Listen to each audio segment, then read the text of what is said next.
Izin Pak, Agi dari Kompas TV. Yang pertama pertanyaan untuk Pak Kabarisskrim. Pak, ini kan tadi sudah konsolidasi juga, sudah koordinasi juga dengan KPU terkait dengan penyelenggaraan pilkada. Dari Bartim sendiri, apakah ada wilayah-wilayah tertentu pengamanan yang harus dilakukan ataupun diperketat di beberapa daerah yang memicu adanya permasalahan-permasalahan? Di mana saja kawasan tersebut bisa disebutkan dan alasannya kenapa? Kemudian untuk KPU sendiri, yang saya ingin tanyakan Pak, ini ada beberapa informasi atau berita terkait dengan pilkada di daerah Boven di Gul Papua, katanya akan ditunda karena pencetakan suaranya itu sampai sekarang belum terlaksana. Itu bagaimana konfirmasi dari KPU? Kemudian juga terkait dengan ramai di sosial media Pak, dari postingan dari KPU soal nanti akan ada petugas dari KPU untuk masuk ke rumah sakit untuk memberikan kesempatan kepada pasien COVID-19 untuk melakukan pencoblosan. Itu seperti apa Pak mekanismenya? Apakah tidak akan mengambil resiko kepada petugas yang biasanya itu sehat, kemudian takutnya tertular akibat nanti harus datang ke rumah sakit walaupun menggunakan APD? Terima kasih Pak. Ya, terima kasih untuk beberapa hal yang tadi kita diskusikan terkait dengan sisa waktu yang ada, yang tentunya ada beberapa hal yang kami perlu antisipasi terkait kemungkinan adanya pelanggaran-pelanggaran tindak pidana pemilihan. Apalagi memang kalau dikaitkan dengan protokol kesehatan, ada 17 wilayah yang masuk dalam zona merah, sehingga tentunya ada proses dari kegiatan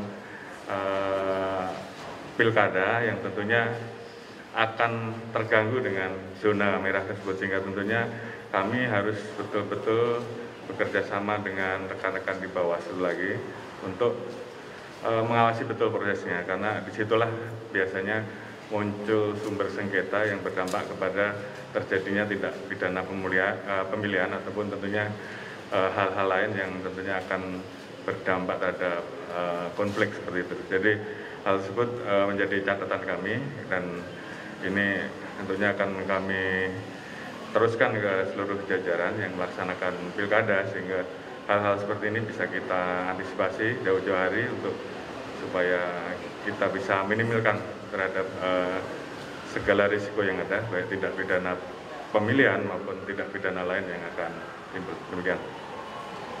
Baik, yang pertama terkait dengan Bovendigul.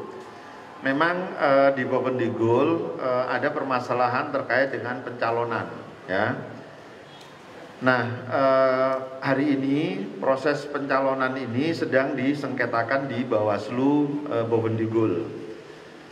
Untuk logistik, itu sebetulnya logistik yang tidak memuat nama pasangan calon itu sudah selesai diproduksi dan dikirimkan ke Kabupaten Bovendigul. Tetapi memang untuk logistik yang memuat nama pasangan calon itu memang sedang di pending. Jadi bukan tidak siap ya. Kalau produksi surat suara misalnya, itu kemampuan pabrik itu mungkin 1 jam aja udah selesai proses produksinya itu. Jadi sangat cepat. Tetapi memang kami minta lakukan penundaan karena sedang ada sengketa. Nah, mudah-mudahan sengketa ini bisa selesai cepat.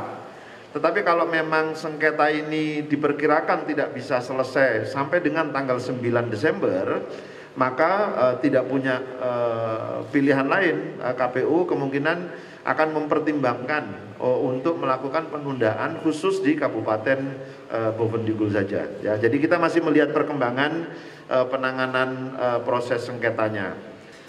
Kemudian terkait dengan pelayanan kepada pemilih yang sedang menderita COVID-19. Ada 2 sebetulnya yang akan kami lakukan. Pertama, mereka yang sedang menjalani isolasi mandiri di rumah sakit. Kemudian yang kedua, mereka yang sedang menjalani isolasi mandiri di rumah. Ya. Nah, pelayanan yang kami berikan kepada mereka sudah diatur di dalam peraturan KPU. Petugas kami, KPPS, nanti mungkin 2 orang ya, 2 orang didampingi dengan pengawas, kemudian bersama-sama dengan pengawas, pemantau mungkin juga kalau ada yang mau ikut bisa ikut, saksi juga kalau ada yang mau ikut bisa ikut. Tetapi mereka yang menjalankan fungsi ini atau tugas ini, dia harus dilengkapi dengan protokol kesehatan yang maksimal. Jadi kalau petugas di TPS itu hanya menggunakan masker, face shield, sarung tangan. Tapi untuk mereka yang menjalankan tugas ke rumah sakit, dia juga harus dilengkapi dengan baju hazmat. Jadi pertama itu penggunaan perlengkapannya. Sebelum mereka menjalankan tugas, mereka juga telah melakukan rapid test, sehingga dipastikan mereka yang menjalankan tugas adalah orang-orang yang tidak terpapar COVID-19. Dan ketika mereka menjalankan tugas di rumah sakit, mereka terlindungi dengan penggunaan alat kesehatan itu. Dan proses ini akan kita lakukan di 1 jam terakhir saat pemungutan suara, dari jam 12 sampai dengan pukul 13 siang.